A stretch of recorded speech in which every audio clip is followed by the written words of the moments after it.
What if I told you that language isn't something hardwired into our brains, but a living, improvised game that we invent together every single day?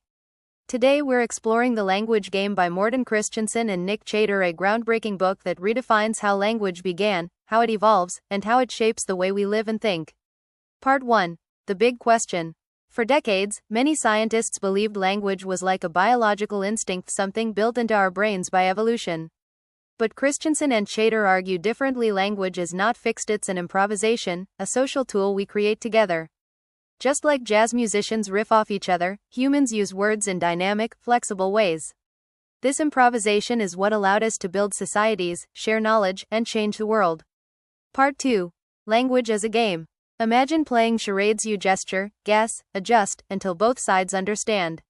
Language works the same way. It's a back-and-forth game of trial and error, correction, and adaptation. Words don't have fixed meaning by themselves. They get meaning through context and shared understanding.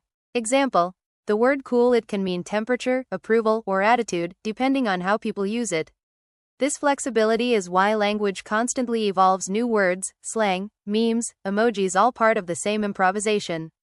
Part 3. How language shaped humanity. Language gave humans a unique advantage. We could coordinate, share stories, and build culture. It allowed ideas to spread, knowledge to accumulate, and cooperation to expand beyond small tribes. Crucially, language is what makes large-scale society possible. Laws, religion, science, politics, all rest on shared words and meanings. Without the improvisational language game, human civilization as we know it would not exist. Part 5. Lessons for today. So what can we take away?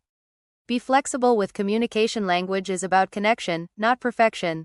Embrace change. New words, slang, and internet language aren't ruining language, they're proof of its vitality.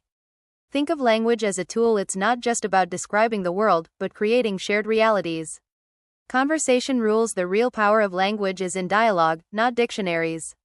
Final takeaway: language isn't a fossil from the past, it's alive, improvised, and always evolving. The book reminds us we don't just use language, we make it together. That's why words can start revolutions, create cultures, and reshape the world.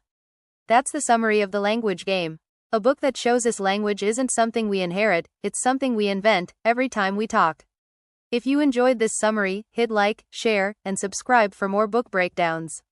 And let me know in the comments, what's your favorite example of how language has changed in your lifetime?